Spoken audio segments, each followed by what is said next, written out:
Shalom, nama saya Rabbi Yaakov Baruch. Saya pimpinan di Syara Shamaim Sinagog di Tondano, profesi sebagai dosen di Fakultas Hukum Unsrat.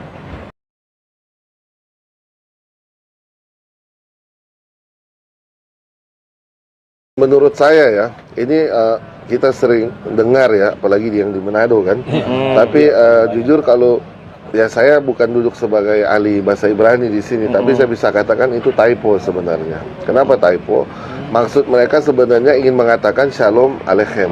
Nah, Shalom Aleichem itu bentuk sapaan, sama seperti Assalamualaikum dalam bahasa Arab. Jadi kalau kita bilang Shalom Aleichem, kita menyapa orang lain.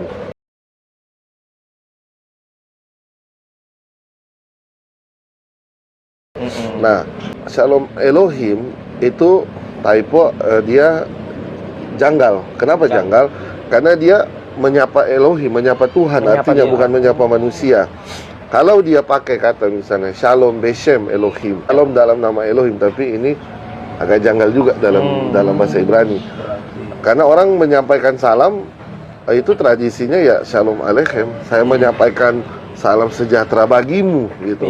Dan dijawab dengan Aleichem Shalom. Ini dari bahasa linguistik ya. Seperti orang bilang Assalamualaikum, Waalaikumsalam jawabannya. Iya kan? Jadi kalau orang Shalom Aleichem, balasannya Aleichem Shalom. Bagaimana dengan jawabannya Elohim Shalom? Bilang penggunaan mungkin ya euforia Ibrani yang ada di kalangan Kristen tertentu ya. Saya ke Ibrani ini mungkin karena merasa mungkin lebih merasa ada suatu ya lebih diberkati mungkin dengan penggunaan itu, tapi sebenarnya itu typo. Jadi dalam arti juga itu sebenarnya kesalahan, tapi mungkin kesalahan salah dengar, salah ini, sehingga itu dilestarikan terus gitu.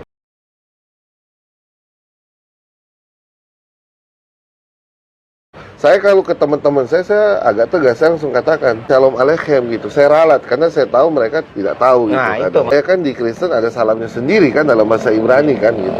Lebih lengkap gitu misalnya di dalam teks-teks Perjanjian Baru. Tapi tidak ada langsung Shalom Elohim buat saya gitu. Jadi ini suatu hal yang ini hal keliru yang dilestarikan terus-menerus gitu. Nah, itu bukan hanya lata mendengar orang dan akhirnya itu disampaikan teruskan. Ketika kita menyampaikan yang benar, justru mereka protes. Betul. Lepas dari Anda mau terima atau tidak mau terima, ya itu terserah gitu kan.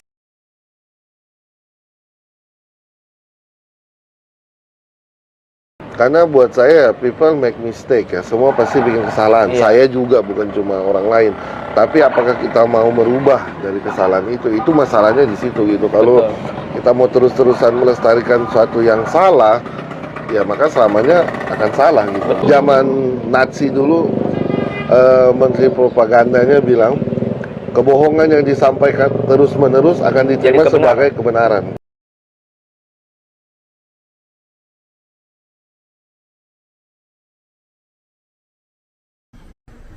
Assalamualaikum warahmatullahi wabarakatuh. Assalamualaikum untuk semuanya. Pagi ini saya ingin berbicara satu hal, yakni apakah tidak salah jika orang Kristen atau pendeta Kristen itu mengucapkan Assalamualaikum.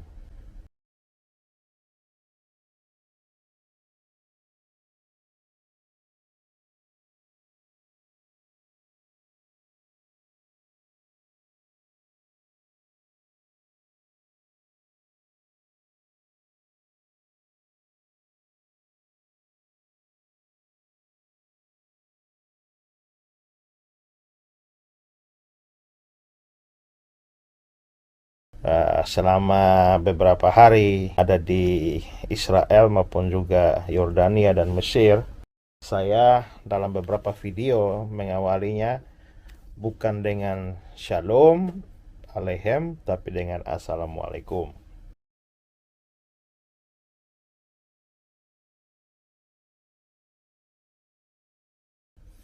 Nah, pertama adalah ada orang Kristen yang heran. Mengapa kok pendeta bukan mengucapkan shalom, tapi mengucapkan assalamualaikum? Merasa aneh dan seolah-olah itu adalah bahasanya orang Islam. Mengapa orang Kristen atau apalagi pendeta Kristen menggunakan pengucapannya orang Islam? Nah, itu kelompok satu begitu.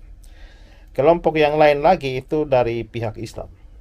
Mereka sepertinya bangga bahwa ada yang bilang, wah kalau begitu si Isra ini sudah dekat dengan Islam, atau sudah ya satu langkah mengarah kepada pintu mualaf. Nah, itu kira-kira begitulah.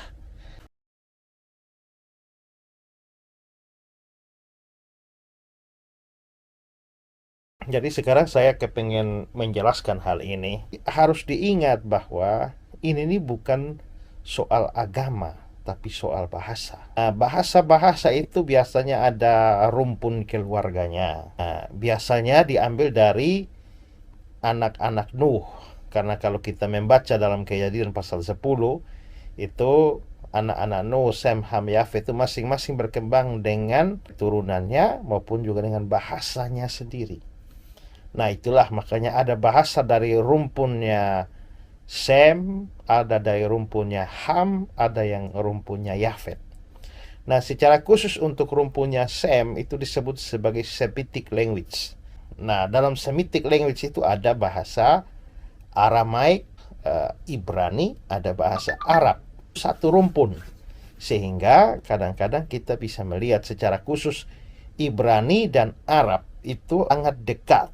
Cara tulisnya juga sama, dari kanan ke kiri. Hagar di dalam bahasa Ibrani itu ke Arab menjadi Hajar. Kados itu ke bahasa Arab menjadi Kudus. Abodah dalam bahasa Ibrani menjadi ibadah dalam bahasa Arab, yang akhirnya turun ke Indonesia juga menjadi ibadah atau ibadat.